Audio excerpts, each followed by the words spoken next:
they don't want to make a deal because they think that if the country does as badly as possible, even though a lot of people are being hurt, that's good for the Democrats. But, David, that's a bad thing.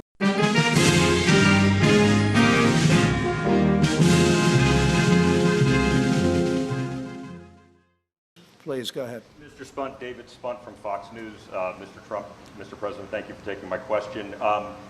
Sir, you talked a lot about the economy and touted the economy. 3 weeks ago in Bedminster, I asked you specifically why you have not called Democratic leadership to the White House to meet with them. If they don't want to meet, it's on them. A lot of people are criticizing you. I cover you on the weekends and stuff. You're doing I don't a think lot of they golfing. are. No, I don't think why they are. have you not met with them in person? I mean, we're in September. There's no deal. There's no hope of a deal. We're 2 months out from the election. Don't say there's no hope. Why do you say there's no hope? What can you say to What do really- you know? Well, what can you say? What do you know? It doesn't seem like. And let me just tell you, I know my customers. That's what I do. I know Pelosi. I know Schumer very well. They don't want to make a deal because they think it's good for politics if they don't make a deal. This has nothing to do with anything other than you have to know who you're dealing with. I do.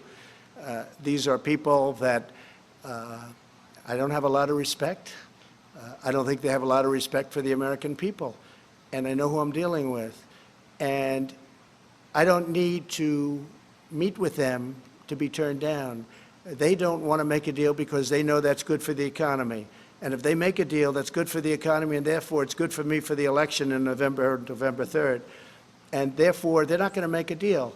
Now, if we gave the store away, if we bailed out all of their Democrat-run cities where we give them $1 trillion, which is the kind of money they want $1 trillion to bail out badly run Democrat cities and states, whether it's New York or Illinois or others, they want to bail them out. And we're saying, well, we're not going to pay that kind of a price in order to bail the cities. We'll do something to help cities, but that's going to have to rest on its own.